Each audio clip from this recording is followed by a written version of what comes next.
Good morning. Welcome, welcome, welcome, welcome, welcome. Happiness. Good morning. So, we have the joy of meditating on a subject we will all love, and the subject is constant peace. And so, how does that sound? Just a little glug of constant peace for all of us. So the idea is that distilled peace is always present, it's always available. And so we're just inviting ourselves to come into contact with that. It is the energy of pure life, and it's already present. So love is already here, distilled peace is already here, and we're allowing ourselves to open and to receive the gifts and the blessing of that. The title comes from Ramana, so great 20th century teacher of oneness, and he says, if you strengthen the mind, peace will become constant. Its duration is proportionate to the strength of mind acquired by repeated practice. So for each of us, we're giving ourselves the gift of steady, continual practice until peace becomes constant. And so step by step, moment by moment, choice by choice, thought by thought, word by word, little by little, peace becomes constant. And so the teachings make it very, very clear that the kind of practice involved is ongoing. It's a long, steady, unbroken, continual period of practice. The other thing that really helps is non-attachment. And so the peace is already there, and what we're doing is letting go, little by little, of anything that blocks our felt, direct, lived awareness of that constant peace, that steadiness. When I say the teachings, I'll share a number of different teachings from different traditions that make this clear. So in Philippians, the teaching is, the peace of God, which transcends all understanding, will guard your hearts and your minds. And so this is the peace that is beyond the concepts that it's possible for us to come up with. It's beyond words, it's beyond speech, it's beyond thought. It is the peace that when we move beyond the bounds of human perception and of what can be measured and labeled, what can be understood on the basis of category, what can be comprehended on the basis of comparison, when we move into that, we move into our true home. We move into the energy of everlasting love. And so in case anyone joined a little bit later, we began by meditating on a teaching from Jeremiah, the divine saying to each of us, I have loved you with everlasting love. So everlasting love and constant peace are actually words that point to the same ever-present, ever-available blessing, grace, divine support, reality, which is our own true nature and our own true name. And so the teaching from Philippians, this peace, which is always present, it is beyond all understanding. So what that means is each of us is invited to let go of the walls that we place around our understanding. So let go of the concepts and the labels and the human judgments. Let go of the things that people said to you when you were 5 that still hurt, that you still are carrying, and that are still kind of blocking your awareness of the divine, which is whispering and singing and shouting and saying, I have loved you with everlasting love, despite what those humans said when you were 5 years old. And so for each of us, are we willing to stand in the light and allow the light to melt away those things that we acquired when we were 5 or 15 or 25 or however old those things that we acquired were? They come later. They come after everlasting love. Everlasting love is always there. They're added on to constant peace. And so for each of us, there really is a question, am I willing to let go of identifying with the pain? Am I willing to let go of believing in the limitation? Am I willing to let that go? Am I willing just to allow that to fall away?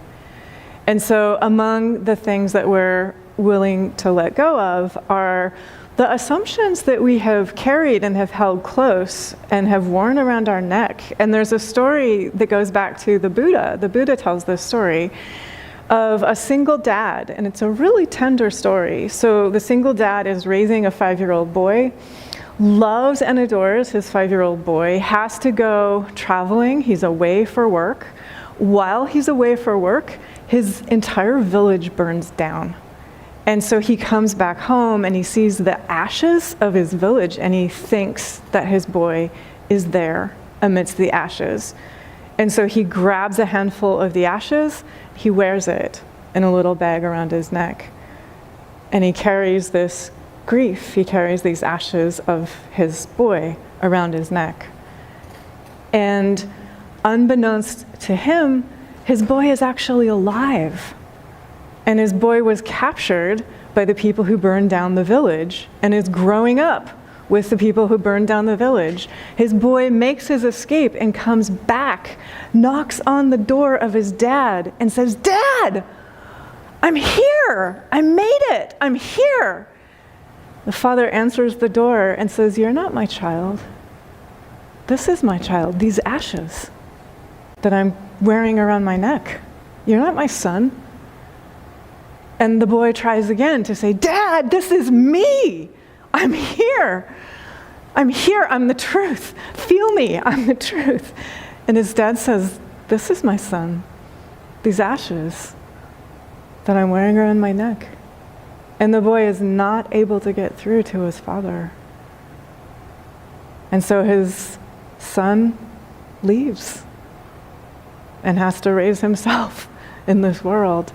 And so for that story illustrates that for each of us, we're invited to let go of whatever those walls are, whatever we have held on to, and we have said, no, that's the truth, that's the reality, that pain story, those ashes, that grief that I am carrying around my neck, that's the truth. Such that when the truth comes and knocks on our door, we're not able to open to that truth. We're not able to greet that truth. And so for each of us to just, as we are ready right now in this moment and as we meditate ongoingly, am I willing to let go of the walls that I have placed around my own perception? Am I willing to let go of the judgments that I continue to carry and of the illusions of limitation that I continue to hold close and that I continue to identify with and believe are real? Or am I willing to let those melt away? Am I willing to, as gracefully as possible, give them to the light? So we're humans, and so there are elbows and there are knees and there's awkwardness involved with letting go of our concepts sometimes. And so have a sense of humor, be playful, be forgiving, be patient, be kind.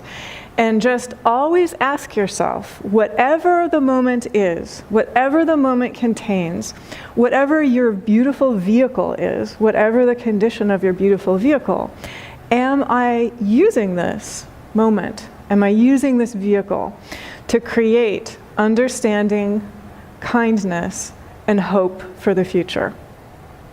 And that question right there is a shortcut which opens the door. It opens the door to reality. So no matter what the question is, if you just ask, am I using whatever this is to create understanding, kindness, and hope for the future? And it helps us be more patient, more gentle. It helps us access our own strength of soul, which is present with us always. I have a couple of stories. I was smiling to myself this morning. Within the last year, I have worked with people who are in two very different expressions of beautiful physicality. And so both of them are using their vehicle to create understanding, kindness, and hope for the future in very different ways, which are perfect and appropriate to the vehicles that they both are in. And so one of them is a man, he's an adult, he doesn't have the use of his legs or his feet. He doesn't have the use of his arms or his hands. He cannot speak. He can move his mouth, and with the assistance of technology, He is able to be in a wheelchair.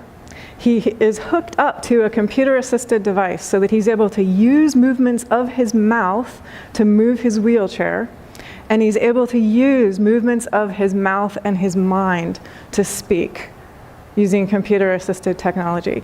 He looks like a cyborg.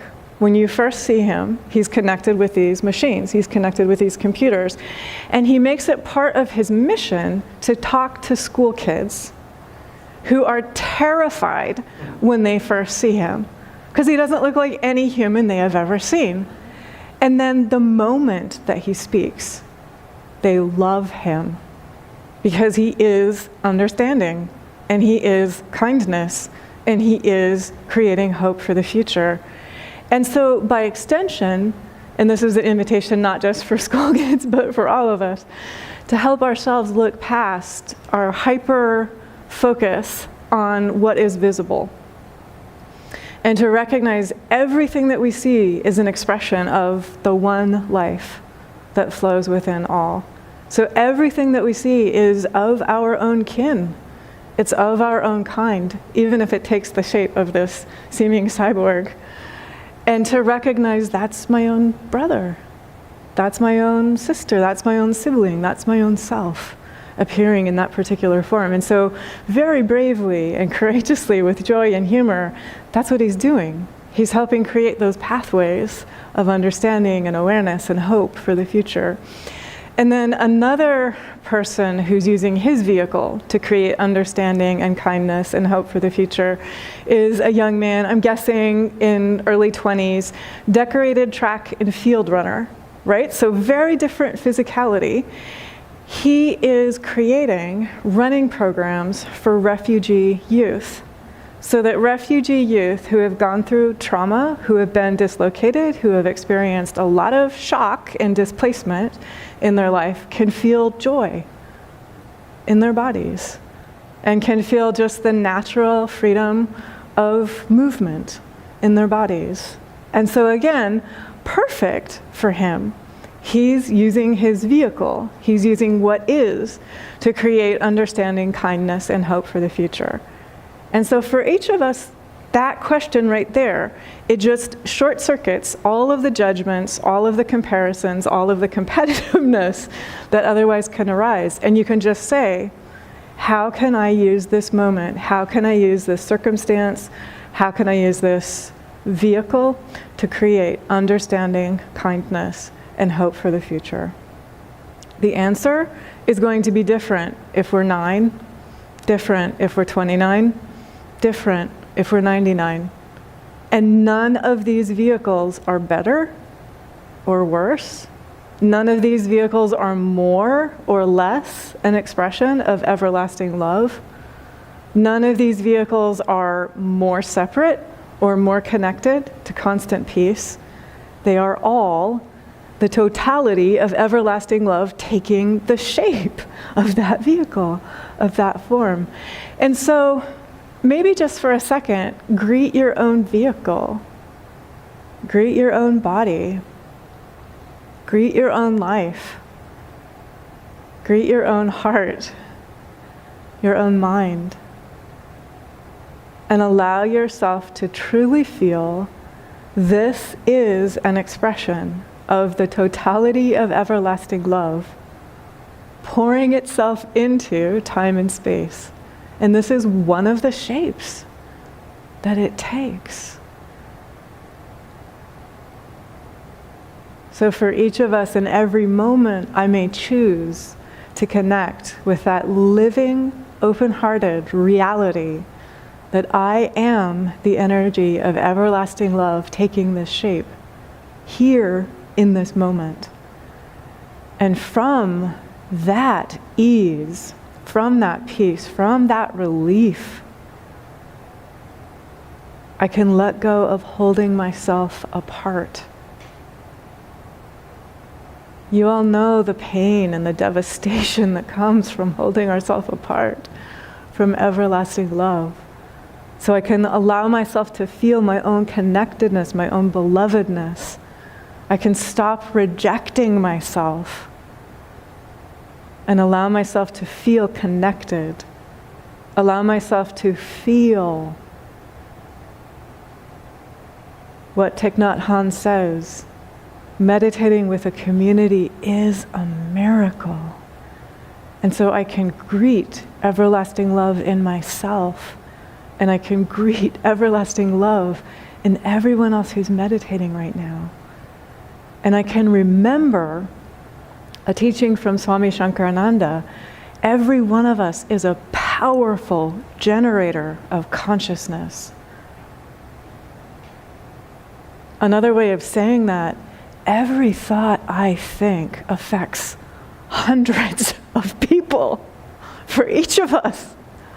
Every word I speak affects hundreds of people for each of us, even if I'm speaking those words in the quiet of my own heart, and I never say them out loud. I am a powerful generator of consciousness. Every choice I make affects hundreds of people. And so just consciously connecting with, I am everlasting love taking this shape. I am giving myself the miracle of meditating with a community. I am greeting the everlasting love in everyone else who is meditating. And I am noticing when we meditate together, not only individually am I a powerful generator of consciousness, but collectively, that consciousness is amplified. And so that energy of constant peace, that energy of everlasting love goes forth and affects many more than 100 people. And see if you can just allow yourself to feel that. And allow yourself to greet your own body, your own life, as a miracle, as a precious expression of everlasting love, as constant peace taking the form of you and of all of life. And if you like, keep your eyes closed. I'm blinking mine open just to share a couple of teachings from the Bhagavad Gita. So the Bhagavad Gita tells us peace cannot be attained without meditation. And so to just remind ourselves of the importance of meditation. So I shared with you at the outset Thich Nhat Hanh's observation, which is that meditating with a community is a miracle. And I was smiling to myself, I'll ask it in the form of a pop quiz because it might make you grin. So what do Thich Nhat Hanh, St. Francis, and Adi Shankar have in common? You can be quiet and just answer in the quiet of your own heart. So among other things, they all founded a spiritual community, which brings home the truth of another thing Thich Nhat Hanh says, which is we have to meditate individually, we have to meditate together. So the importance of learning the teachings and practicing them individually and practicing them together. And you can feel, as soon as you connect with that observation, you can feel the living reality of that. The living reality of the way that for each of us, as long as we are in a body, we get to practice. This is part of the divine play. It's part of the divine drama. And we're never done. We're never done with being an expression, a beautiful expression of constant peace. We're never done with being an expression of everlasting love. Swami Shankarananda used to say, the turkey gets done when you roast it. If you are a plant-based eater, the pumpkin bread gets done when you bake it. Nothing is ever done. We are never done. And so until the very last breath that each of us breathes, we're here. We're here to be of service. We're here just simply to present ourselves to the light, to present ourselves to constant peace, present ourselves to everlasting love, and to say, how may I be of assistance? Given this, whatever this is, How may I help express understanding? How may I help express kindness? How may I help create hope for the future? Recognizing that as long as we're doing that, it's actually the totality of peace itself. It's actually absolute peace that then is able to share through us because there's no barrier. We've let go of the walls. We've let go of the judgments. We've let go of the separation. We're just open and we're allowing absolute peace to flow through us. I also want to acknowledge, and this is a teaching from the Bhagavad Gita as well. Krishna tells Arjuna in the Bhagavad Gita, control your mind, which is what Ramana is saying right here too. If you strengthen the mind, peace will become constant. So Krishna says to Arjuna, control your mind. And Arjuna's response is so human and so recognizable. I'm sure you've never said anything like this. Arjuna says, the mind is as hard to control as the wind. And Krishna says, and it can be done. And the two teachings that he offers are constant, steady, ongoing, unbroken practice, and non-attachment. And so, again, this brings us back to a meditation community helps deeply with the constant, steady, unbroken practice. And it helps deeply with the non-attachment as well. Sort of like, I can't see my back right now, but if I ask you, you can see my back. And so it's like that community has your back, the same way that the divine has your back. And it allows us to see, is that worth holding on to? Or would I prefer myself to give myself the gift of constant peace? Would I prefer to give myself the gift of everlasting love? Would I prefer to open the door to the new realization that truth is alive and present and knocking on my door? Or do I want to hold on to these ashes that I'm wearing around my neck, which I have identified with, and which I feel comfortable with, because I'm comfortable with this pain. I know this pain. It's familiar. I understand this. And so letting go of the ashes we've been carrying around our neck means that we're stepping forth into the unknown. It means that we're stepping forth into a new reality. It means that we're stepping forth into a new world. And it helps to have a community of people who are also willing to step forward into the unknown, who are also willing to step forward into the new world, who are also willing to live beyond the ending of the illusion of separateness, who are willing to keep opening that door, who are willing to live in a way that creates understanding, in a way that creates kindness, in a way that creates hope for the future. And so give yourself the gift of recognizing this vehicle, this moment, this life. It is an incredible blessing, whatever it looks like, whatever it feels like at the moment. It is the totality of everlasting love pouring itself forth into that shape right now. And so the moment that we let go of judgments, and the moment that we let go of that hyper-focus upon the visible, and on the nameable, and on the knowable, and on what can be understood by the human mind, we touch the peace of God. And then we are in contact with that protection around the heart, that protection around the mind, that constant peace, that strength of mind, that power of soul, which is present and available for all of us. And so the Bhagavad Gita also tells us this peace is found in meditation. It is found within ourselves. If we do not find it here, we will not be able to find it anywhere.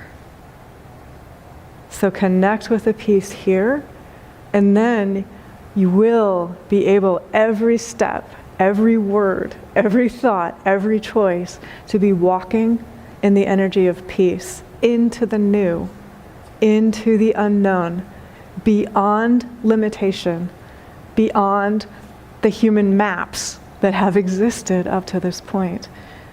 And we have the miracle of a community walking forward together into the light at the same time. Thank God, and God bless us all.